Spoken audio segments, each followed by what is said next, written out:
PowerPlayChess, brought to you in association with Kagi. The quarterfinals of the Weissenhaus Freestyle tournament, that's Fischer Random Chess, are now complete. So what I'd like to do is give you a little roundup of events. I want to dip into all the matches and just show you some highlights. And there's some really entertaining chess here. I have to say I've enjoyed watching these games. So first of all, quarterfinal between Caruana and Gukesh. Caruana won the first game fairly convincingly, and this is game two. A reminder that in this knockout stage, they're playing classical chess. So let's have a look at this position. Gukesh is a pawn down, but his pieces are pretty active, and White's king looks a little bit funny. So how did Caruana cope with this one? Remember, he just needs a draw. Well, in fact, the solution to White's problems is a lot simpler than it looks at first glance, because if I tell you that White's king and rook have yet to move, that will give you a massive clue as to White's strategy. Caruana played bishop e2. c5 played by Gukesh. And here Caruana castled kingside. Yes, it's possible. And after that, basically it's quite clear that all White's problems have been solved because the king is completely safe over here. I'm doing an action replay. So Carlsen kingside, the king and the rook end up in the correct positions. And Black has absolutely nothing for the pawn. In fact, I mean, White just has a very good position with potentially the E and F pawns advancing. All White's pieces in a beautiful position. So actually, Gukesh decided to resign here. He needs to win this game. A draw wouldn't be enough. So Caruana went through. He was the first through to the semi-finals. Right, let's have a look at Carlsen against Abdusattorov. Well, in fact, it's Abdusattorov against Carlsen. So Carlsen absolutely crushed Abdusattorov in their first classical game yesterday. So this is game two. Abdusattorov in a must-win situation, but, well, again, Carlsen was just too much for him, outplayed him. And you can see Carlsen with Black has these three pawns going in this direction. And although this pawn is on the 7th, the rook is in the perfect position to control that g-pawn. And this is a winning position. But you've still got to finish it off. But Carlsen's technique in such positions is pretty good. Let's see how he did it. Rook g2 check. The king doesn't want to go to the back rank because then this king will squeeze up to take the pawn and it's very easy. So king d3, a3.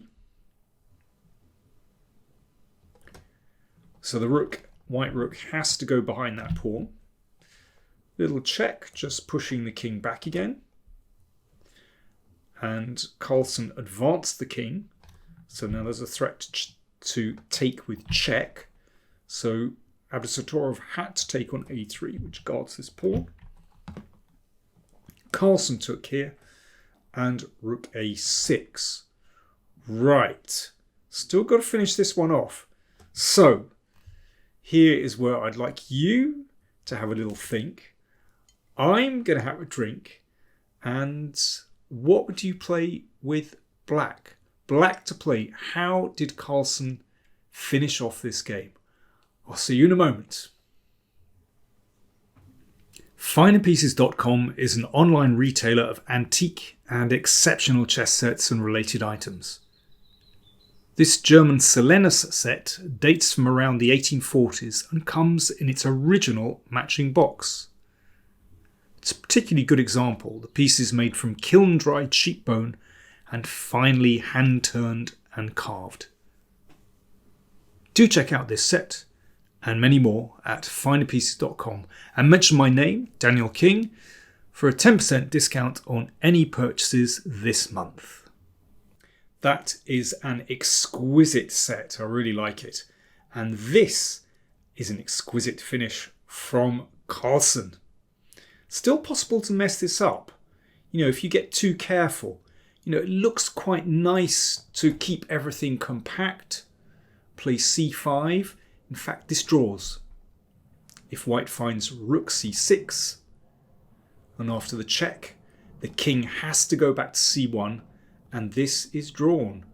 Because if king takes c3, you give a check. The king has to go back to defend the pawn. Then the rook switches over and can check from the side. And if king a4, well, I'm sure you know that position, Filodore's position, and that is just a draw. So c5 is actually drawing. That's just a bit too careful. But of course, Carlsen had it all worked out. The winning move is rook g2 check. I hope you found it. And now king takes c3 is winning. Rook takes check. King b3. And here Abdusattorov had seen enough. He didn't need to check Carlsen's endgame technique any further. So why did he resign? Well, the big difference is that the king has managed to step forward and this king is going to be forced out of the way.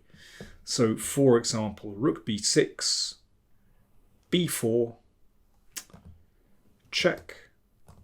Now here's the key move, the winning move. Basically, black needs to just nudge the king out of the way and advance the pawn.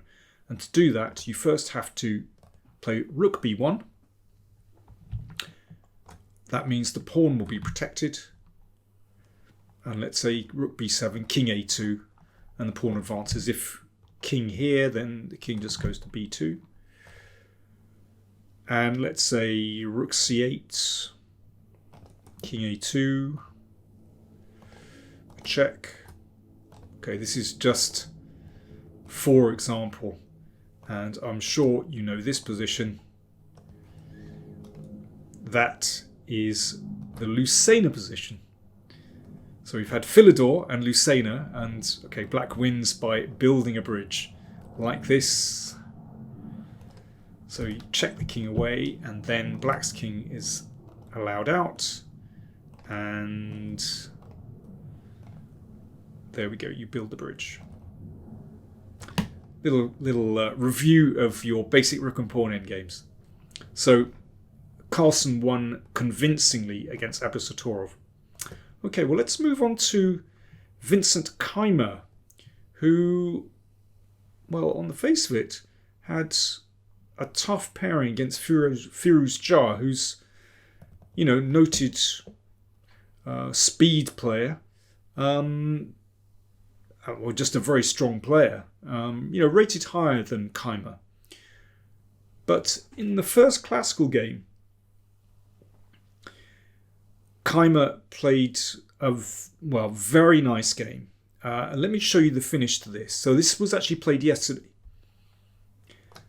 So Firouzja finds himself in a difficult position. And the problem is he never sorted out his king. So the king and the rook haven't moved. I mean, Firouzja would love to move this bishop out and castle, bring the rook over to d1. The king would find some safety then, and the rooks would connect. But it's difficult to do that. Keymer played a rook e8. You can see, well, black's piece is coordinating beautifully, and the king is safe. So yes, if the bishop moves out with the idea of castling queenside with rook d1, then black wins with bishop takes, queen f1, and then knight d4. And you can see that the king is caught in a complete jam. There's no satisfactory defence to all these back rank threats. I mean, apart from mating one with knight e2, there's also queen takes bishop and rook f1. So, I mean, white is utterly lost. So Firouzja played rook f3, pushing the queen away. And he pushed the queen again. Okay, so where is this queen going to end up? Well, Keymer found a very good spot. on the back rank. And queen f1. And here's the problem. Firouzja would like to keep attacking the queen, but watch what happens. Bishop h5. Okay, the queen could be taken, but that king simply cannot escape. It's a complete jam. And rook takes bishop on the next turn. So Firouzja played queen d3, and bishop takes h5. That was the end of the game. Very nice finish from Vincent Keymer. Well, the queens can be exchanged, but once again, what do you do about this bishop? I mean, this can be played, but the king can't even escape properly there. Absolutely terrible. Well, there you go. That is a classic case of split rooks against connected rooks, and Firouzja suffered. So that was the first classical game. In the second one, well, Keymer didn't have such an easy time, but Firouzja messed up and the game ended in a draw. So Keymer went through. So he's the next semi-finalist. Okay, let's move on to... oh yeah, we just got one more match to look at. Sindarov against Nakamura. Well, they had two very tense draws in their classical games. It's interesting that Sindarov actually picked Nakamura as an opponent. So what happened when they went into the two blitz games? I say blitz rapid, 10 minutes plus 10 seconds for each move. That feels a bit blitzy to me. Actually very difficult to play Fischer random chess when you're playing with really a very short time control, because the players need time to kind of negotiate what's going on. Well, let me take you through this one from the beginning. So, okay, pretty odd alignment of pieces. I think particularly when you get pieces like this, it's tricky with castling. So anyway, Nakamura in this first rapid play blitz game played f4, e4, and now it looks like a very strange king's gambit. But the thing is, there's no knight coming to f3 to hit the queen. So the players start to develop their pieces. Knight f2, this knight comes into the middle from the corner. Bishop takes, so this sets the tone of the game. Sindarov giving up bishop for knight. And yeah, pawn takes, I mean, positionally I would like to do this, but exposes the king pretty badly. So that's why Nakamura played d takes. Means this is an isolated pawn. That's not the problem in itself. Hard to win that one, but it's the fact that black has control over the e5 square. So once a knight lands here, it's difficult to get rid of it. But there were some developments. Let's have a look. Knight came to d3. f6. I mean, still looks very pleasant for black. Sindarov certainly not missing that dark squared bishop. He's got control over e5. And this bishop is looking good on the diagonal. Carlsen's queenside also looks very nice. So you remember, well, we saw that Keymer had managed to connect in this way as well in the previous game. But this is where Hikaru started getting very tricky. Queen f1. And the move I would like to play with black here is d5. Okay, so mysterious move from Hikaru. But here's the point. If d5, sort of opening up the position, knight c5 is a deadly move. And suddenly queen b5 is looking incredibly strong. Which I think persuaded Sindarov to play bishop c4. I mean, I think he doesn't need to panic, actually. I think d6 would, I think, preserve a nice positional advantage. But he went bishop c4 and decided just to give up bishop for knight. Very bold decision. I mean, I think he's banking on the fact that this pawn front is potentially a little bit sensitive. But I'm sure Nakamura was very happy to connect his pawns again. Knight a5, okay, queen and knight attacking the b3 pawn, rook a3, and knight e5. So those knights trying to find stable squares, but in fact, this should just be good for white. It's possible to push. Nakamura obviously couldn't work this out. It does look tricky. You know, where does that king go? In fact, it's possible to step into the line of the queen. And knight e3 doesn't do anything. I know that's a discovered check, but in fact d5 keeps the material. So d4 would have been very unpleasant. The knight would have to drop back. But Nakamura played instead king c2. He didn't trust those tactics. And in fact, this is still very good for white. d4, so now there's no check on c4, so the knight dropped back. d5, pushing on again. In fact, this knight is a little bit stranded, so in fact this is good for white. And, well, Nakamura flashed out his next move, but why not queen b5? This looks really strong. This knight is in a terrible position. If b6, then the attack just marches on.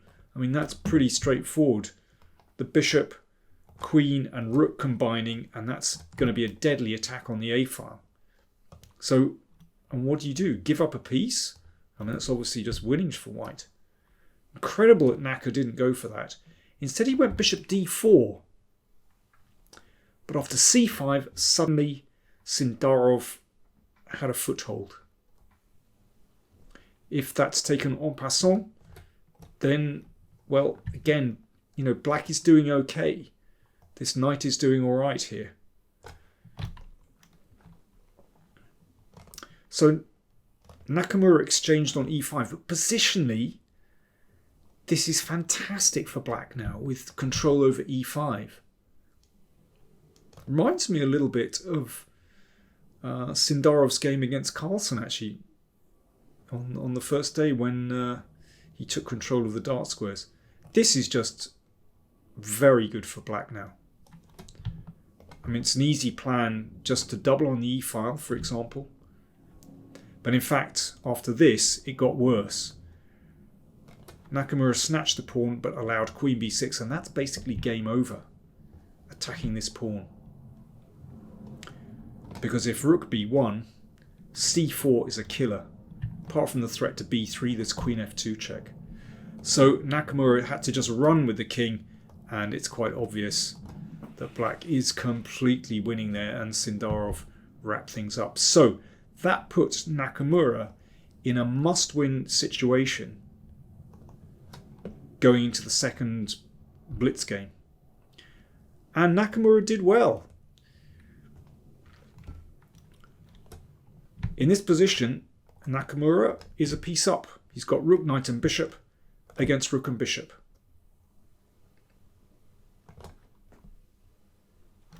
Okay, these pawns are a little bit threatening, but still, I mean,